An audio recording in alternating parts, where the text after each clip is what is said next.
Demeter is the Greek goddess of agriculture, harvest, fertility and the seasons, daughter of Cronus and Rhea, and mother of Persephone. Let's know a little more about her story, so make yourself comfortable and let's get started. Demeter is part of the main group of the Olympian gods, the children of Rhea and Cronus who, after being devoured by their father, were led by Zeus and led by him in the war against the Titans. After the battle, the gods chose Mount Olympus as their official residence, and the Cyclops built magnificent palaces for all. As a result, the gods began to call themselves the Olympians. Soon after, their brothers divided the world among themselves. Hades received the underworld, Poseidon the seas and oceans, and Zeus the heavens, and became king of Mount Olympus and the gods. As for Demeter, she became the goddess of agriculture, fertility and harvest, and often visited mortals and taught them how to harvest, traveling in a golden chariot drawn by twin dragons. Soon after,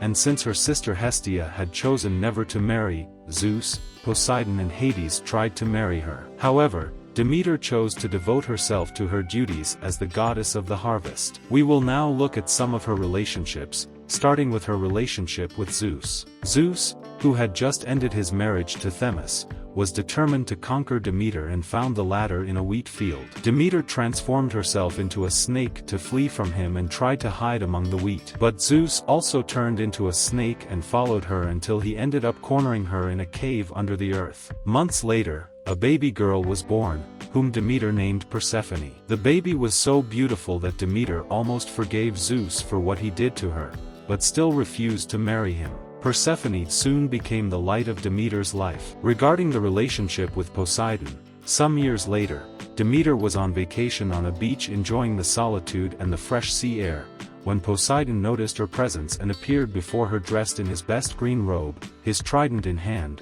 and a crown of seaweed. Poseidon tried to flirt with Demeter and invited her to a romantic dinner in his underwater palace. However, Demeter refused and transformed herself into a white mare, then mingled with a herd of horses in an attempt to evade the god. Poseidon, being the creator of horses, also transformed himself into a strong white steed and followed her. Eventually Poseidon reached the herd, where Demeter thought she was safe, but it turned out to be a trap. The other horses gave way to Poseidon, but she was cornered so that she could not move. Demeter was so frightened that she couldn't even change form, and Poseidon kept getting closer and closer to her. Demeter eventually became pregnant and months later gave birth to a pair of twins, one of whom was a goddess, Despina, while the other was a horse, Arion. When Despina grew up, she was put in charge of Demeter's temple, according to Percy, as the high priestess of corn, and Arion became the fastest immortal horse in the world. Soon after,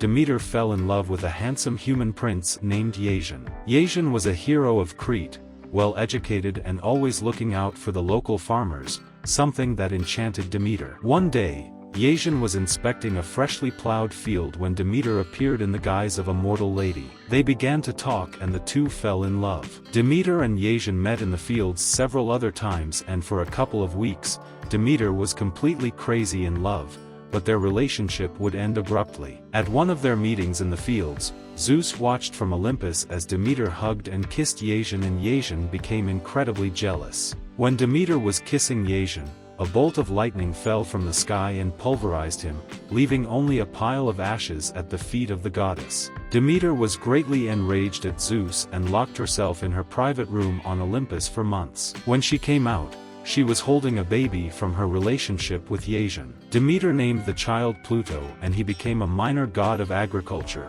wandering around Greece looking for prosperous farmers to reward them for their hard work with bags of money. I hope you are enjoying the story. If so, you can give me a like, and you can also subscribe to see more videos about all kinds of legends and mythology.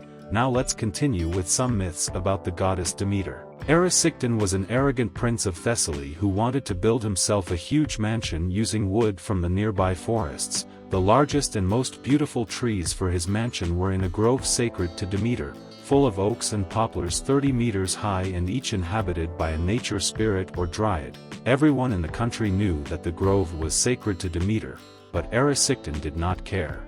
Together with 50 of his strongest friends, they set out for the Arboleda armed with bronze axes. As soon as the Dryads saw them coming, they called on Demeter to protect them. Demeter took the form of a human maiden and appeared in front of Erysichthon and his friends. Demeter tried to reason with them, but Erysichthon completely ignored her advice and even mocked Demeter. However, before she could cut down a single tree, the enraged goddess took off her disguise and grew more than 30 meters tall. She cursed Erysichthon so that no matter how much he ate he would always be hungry and thirsty. Erysichthon fled and swore to the gods that he would never touch the sacred Arboleda, but that did not matter. That same night, Erysichthon ate and ate, but the hunger and thirst did not go away. The hunger and thirst became unbearable for him, and also when he slept he dreamed of food. A few weeks later, Erysichthon's hunger induced him to spend all his wealth to buy food, and he was so desperate that he even tried to sell his daughter into slavery. However, Demeter was not so cruel as to allow that to happen. The girl was rescued by Poseidon as a favor to Demeter for the accident of the affectionate horse,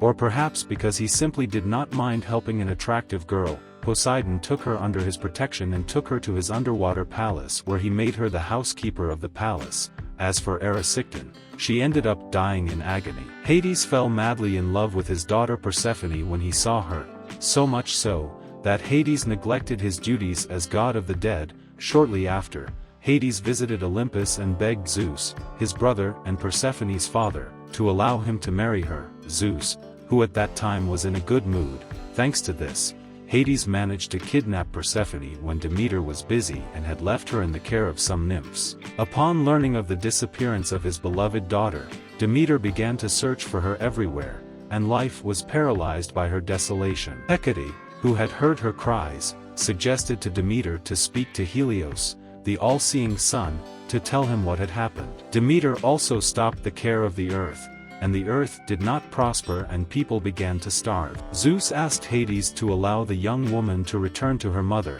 The wily god of the dead, fearful of a possible reprisal from Zeus, agreed, but devised a strategy to get Persephone to remain with him, knowing that anyone, god or mortal, who took any food in hell would have to remain there. Hades offered Persephone before her departure a grain of pomegranate. The young girl, trusting, ate the sweet fruit and tried to return to her mother. However, the laws of hell were very clear for all those who had tasted any food in the realm of the dead. Persephone was bound to the subterranean realm for all eternity. To avoid the wrath of Demeter, Zeus managed to get Hades and her to reach a compromise. Persephone would spend a third of the year in hell with her husband, and would return to earth the rest of the time. Hades and Demeter accepted Zeus' decision. In this way the ancient Greeks explained the succession of the seasons. While Persephone is with Hades, Demeter, saddened by the absence of her daughter, denies her fruits to the earth, producing winter. However, when Persephone returns to her mother, she is filled with joy and blesses mortals with the abundance of spring. Triptolemus was a prince who gave refuge to Demeter while she was searching for her daughter Persephone, and was justly rewarded by the goddess.